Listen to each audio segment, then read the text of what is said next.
Bienvenue à cette édition rétrospective de la semaine du Journal de la Ville que nous vous convions de suivre avec beaucoup d'intérêt.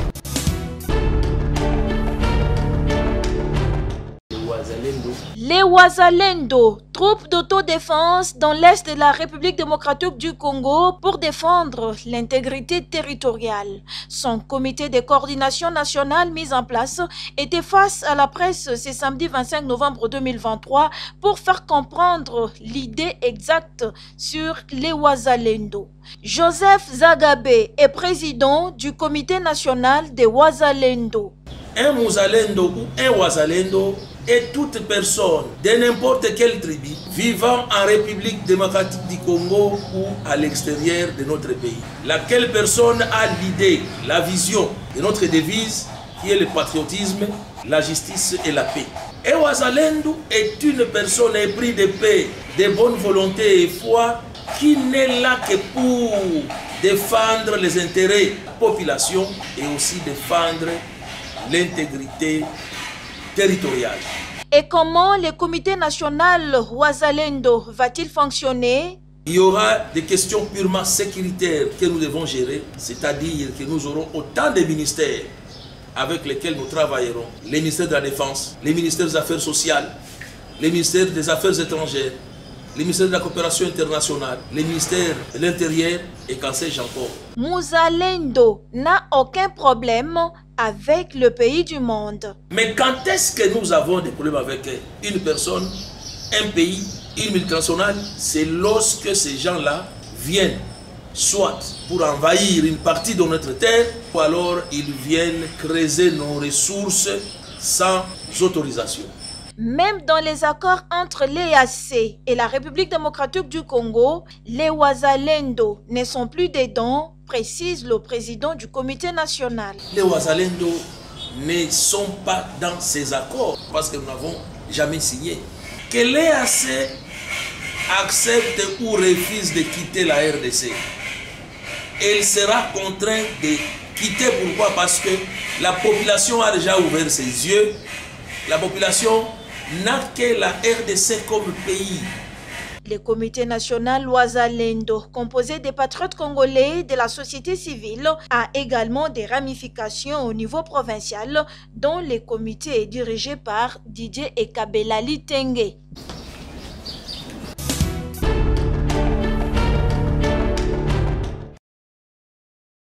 Monseigneur, le secrétaire général Donatien Chollet a reçu ce vendredi 24 novembre dans la soirée une délégation des députés européens en visite d'information à Kinshasa. La délégation est composée des députés européens Thierry Mariani, élu de la France, chef de mission, et Philippe Olivier, député européen, français, ainsi que des collaborateurs. Au centre de leur entretien, la situation sécuritaire dans l'est de la République démocratique du Congo. Et c'est vrai que dans le drame que vit une partie du Congo, les autorités religieuses sont le mieux placées pour réaliser ce qui se passe. Et d'abord, nous voulions apporter notre soutien parce que l'agression du Rwanda ne peut plus continuer.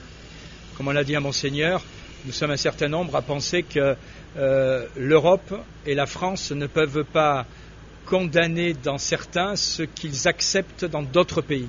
Voilà. En tant que politiciens français siégeant au Parlement européen, nous demandons à ce que l'Europe agisse ici, sans donner de leçons, mais simplement en appliquant à certains pays qui sont des agresseurs ce qu'elle applique à d'autres pays. De son côté, Monseigneur Donatien Chollet s'est dit satisfait d'entendre un écho favorable sur la position de la délégation face à l'agression rwandaise. Ce sont des acteurs politiques qui sont intéressés par la problématique de relations entre la France et les autres États, dont la RDC. Alors, ils ont pensé que le point de vue de l'Église est très important pour leur permettre de peaufiner leur stratégie politique. Ce qui m'a particulièrement intéressé, c'est leur position, leur attitude par rapport à l'agression rwandaise. Là, j'ai retrouvé le plaidoyer que nous avons fait au niveau de l'Union européenne, au niveau des États-Unis, pour relayer le message des évêques qui dénonçaient l'indifférence, l'hypocrisie de la communauté internationale Aujourd'hui, avec cette délégation des eurodéputés français, j'ai entendu un autre son de cloche. Ils n'hésitent pas à désigner l'agresseur, ils n'hésitent pas à faire un plaidoyer en faveur de la RDC.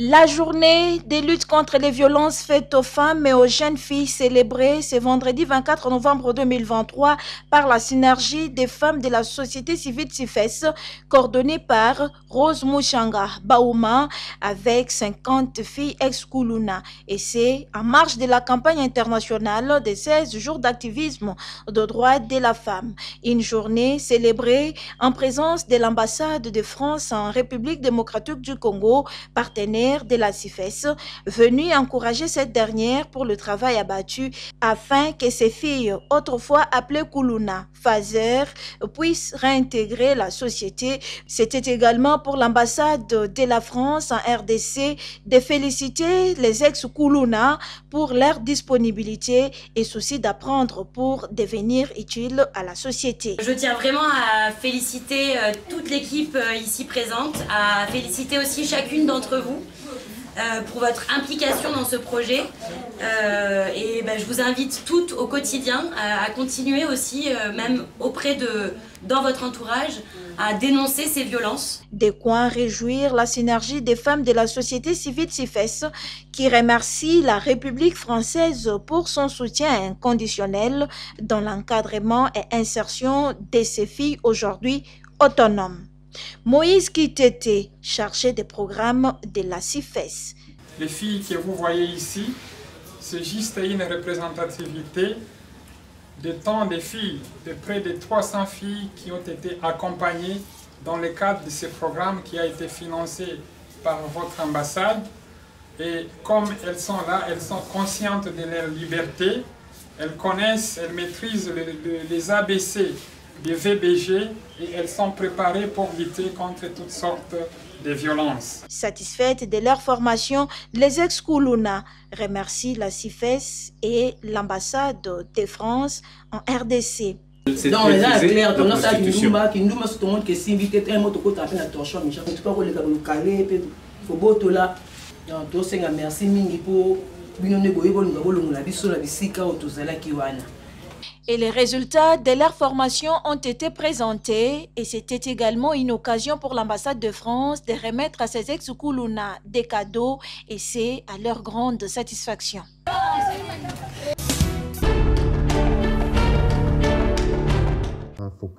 Patrick Mouyaya Katembwe, ministre de la Communication et Médias, et le directeur général de la Régie des eaux, David Chilumba, satisfait de la nette amélioration de la desserte en eau potable en République démocratique du Congo de 2019 à 2023. Après les briefings presse qui ont vu les membres du gouvernement défiler pour exposer les bilans de leurs activités respectives, le porte-parole du gouvernement a encore innové, cette fois-ci avec un concept dénommé les chiffres. Vous vous souvenez à la dernière fois qu'on s'est retrouvés, je vous disais que nous reviendrons sur une autre formule spécifique durant cette période de campagne électorale. Ce soir, c'est les premiers numéros d'une série des émissions spéciales que vous suivrez, que nous appelons les chiffres. La philosophie est bien différente du briefing habituel parce qu'il ne s'agira pas ici de répondre à des questions spécifiques liées à la campagne électorale telle qu'elle se déroule ou liées aux questions d'actualité. Nous aurons d'autres cadres pour répondre à ces questions. Le cadre ici présent veut se faire un focus sur les progrès qui ont été accomplis durant les 5 dernières années, avec des chiffres et évidemment de graphiques pour vous donner des indications sur le progrès qui a été fait depuis les débuts du mandat du président de la République et à ce jour pour vous permettre d'être éclairé sur ce que nous faisons. Pour ce vendredi 24 novembre 2023, c'est le directeur général de la Régie des eaux, David Chilumba, qui était invité à venir exposer sur les améliorations en eau potable constatées de 2019 à 2023 qui passent de 25,4% à 35,5%. Alors, voici en fait le résumé des progrès réalisés les 5 dernières années. En 2018, à la fin de l'année 2018, le taux de desserte au pays était à peine de 25,4% sur une population de près de 100 millions d'habitants. À ce moment-là, la capacité nominale de la Régie des eaux était près de 379 millions de mètres cubes d'eau qu'on produisait journalièrement pour desservir la population congolaise. Et cette capacité, si vous l'exprimez au jour le jour, un peu plus d'1 million de mètres cubes d'eau que l'on produisait par jour. À l'issue des projets exécutés depuis l'année 2019, la croissance, elle est extraordinaire à mon avis.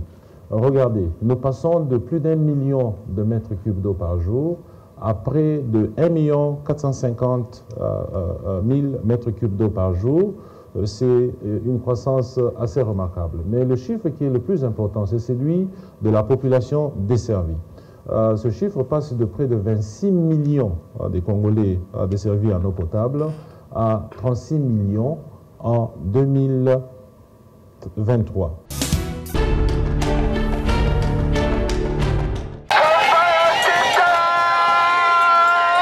C'est à l'espace Motonamoto Abongisa de Bandal que John Bayantita, candidat député national numéro 523 dans la circonscription électorale de Lafuna et candidat numéro 47 à la députation provinciale commune de Bandalungwa, a lancé sa campagne électorale ce vendredi 24 novembre 2023. Face à sa base, John Bayantita, président du mouvement de réveil de la jeunesse congolaise, MRJUCO, membre du regroupement politique ARDEF 1, était clair. Tangu tozokende na maponami bato tofotaki na 2006 na 2011 na 2017 oyo batiki mboka na biso fulu bango nyonso baswa carton bopesa chance na bilenge oyo bino boyebi toza na susi ya mboka na biso. Le train est en marche, ne reculons pas derrière, consolidons nos acquis en votant le numéro 20, Félix Antoine Tshisekedi Tshilombo, à la présidentielle de 2023 pour le développement, l'intégrité territoriale et pour les biens des peuples congolais, insiste le numéro 523 et 47 Mbayantita. Voilà maître John Mbayar mingi mingi, voilà Bandal mingi mingi, 47. Pour la présidence de la République, nous avons voté de père et de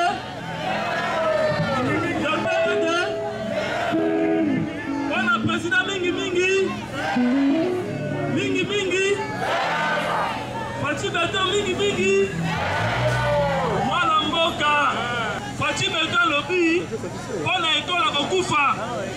Message capté par la population de Lafuna et de Bandalungwa qui ne jure que sur la réélection de Félix Antoine Tshisekedi Tshilombo à la magistrature suprême et de John Bayantita à la députation nationale et provinciale.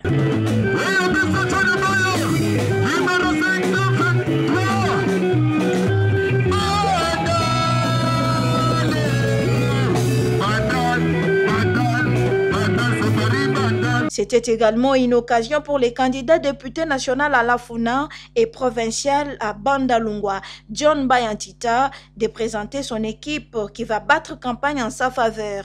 John Bayantita, natif de Bandalungwa, congolais des pères et des mères, seul espoir pour sa base qui les porte à cœur.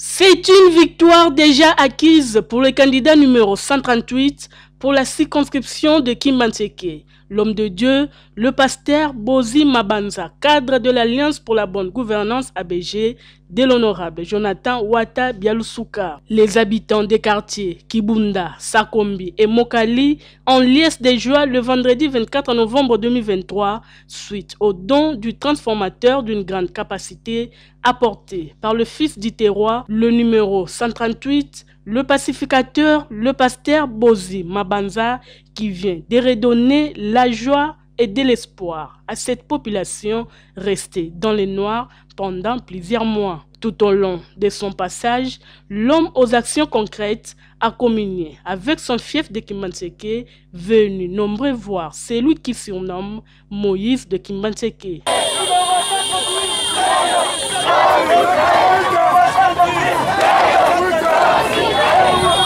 L'homme de Dieu, le pasteur Bozi Mabanza, ne jure que sur son slogan Kimbantseke, Ponabana Kimbantseke. Mbalo yotolingi Kimbantseke, esika na pona bana ki la Kimbantseke tozala numéro combien? 138. Lelo tozala maloba mingi ya kolobate.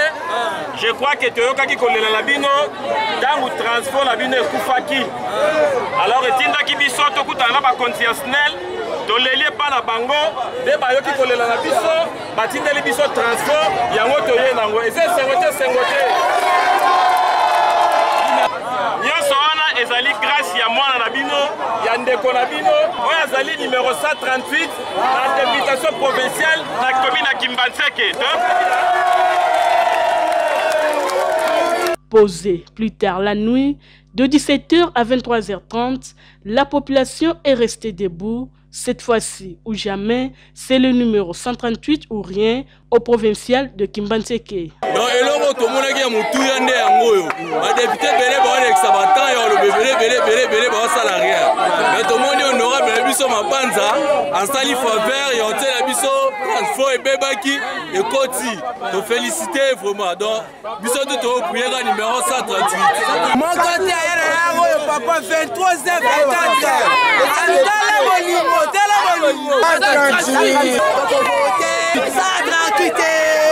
La population de Kimbantseke n'attendent que les jours J pour concrétiser leur rêve qui est de faire du numéro 138 leur porte-parole après décembre 2023.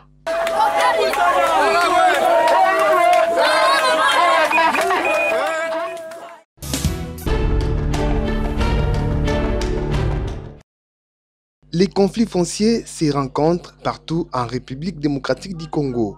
Une situation qui bat son plein au niveau des différents groupements et les clans à travers le pays.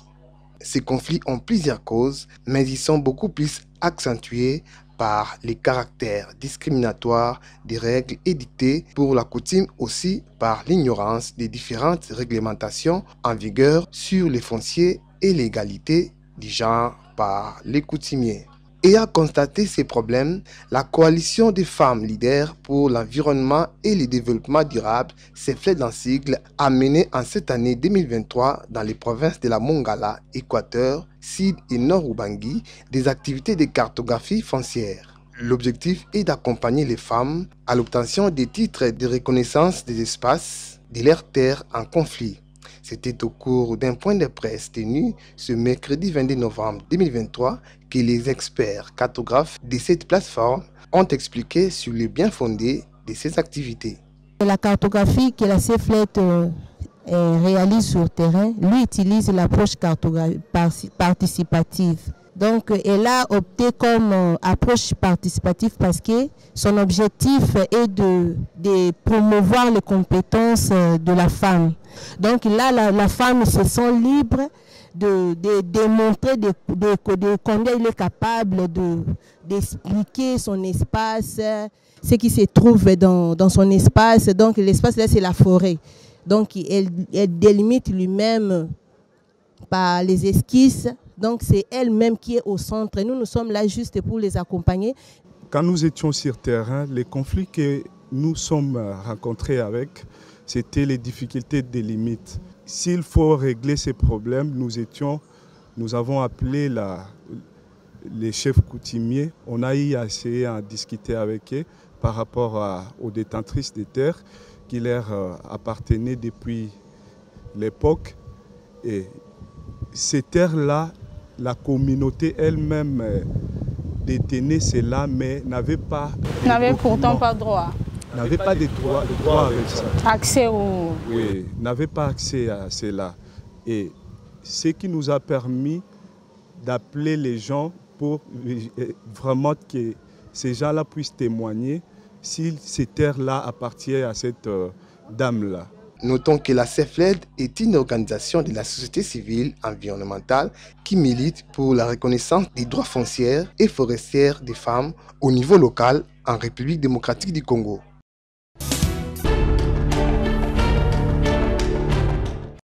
Le vice-ministre de la Justice, Tadé Mamboulaou, a reçu les rapports de la Cour des comptes sur la gécamine et les soins de santé des agents et cadres de l'État pour l'étranger. Des milliards de francs congolais sont sortis du trésor public pour des soins de santé à l'étranger. Plus de 360 bénéficiaires ne sont pas retracés par la Direction générale des migrations, DGM. C'est ce que relève un rapport d'audit de la Cour des comptes effectué au ministère de la Santé, du Budget et des Finances. Selon le premier président de la Cour des comptes, Dimi Munganga, ce rapport est transmis à la ministre d'État, ministre de la Justice et garde de Sceaux, Rose Mutombo Kessé, pour que les présumés détourneurs soient déférés devant la justice. Nous venons de recevoir, bien entendu, mais nous allons faire application de l'article 129 de la loi organique, comme l'a dit le premier avocat général. Et donc, nous, à notre tour, nous allons transmettre ça au procureur général près la Cour de cassation. Et c'est à lui de poser des actes de poursuite. Étant donné que nous gérons la République, il y a aussi des conséquences. Ce qui appartient à la République appartient à la République. Et si ça ne vous appartient pas, vous n'avez pas le droit d'utiliser ça comme si c'était votre propre poche. Nous allons transmettre immédiatement ces rapports pour que les présumés auteurs de ces détournements soient poursuivis, a déclaré le premier avocat général, Jérôme Nongo.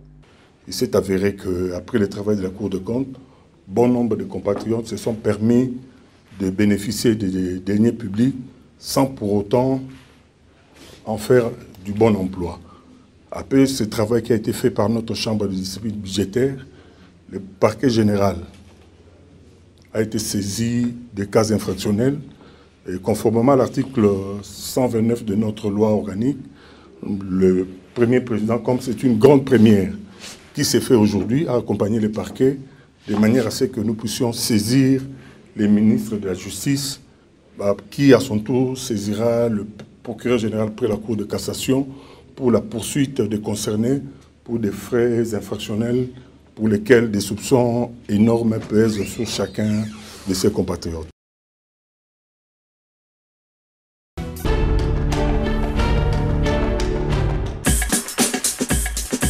Fin de cette session d'information rétrospective de la semaine du Journal de la Ville. Merci de nous avoir suivis et déjà, nous vous disons bon début de la semaine.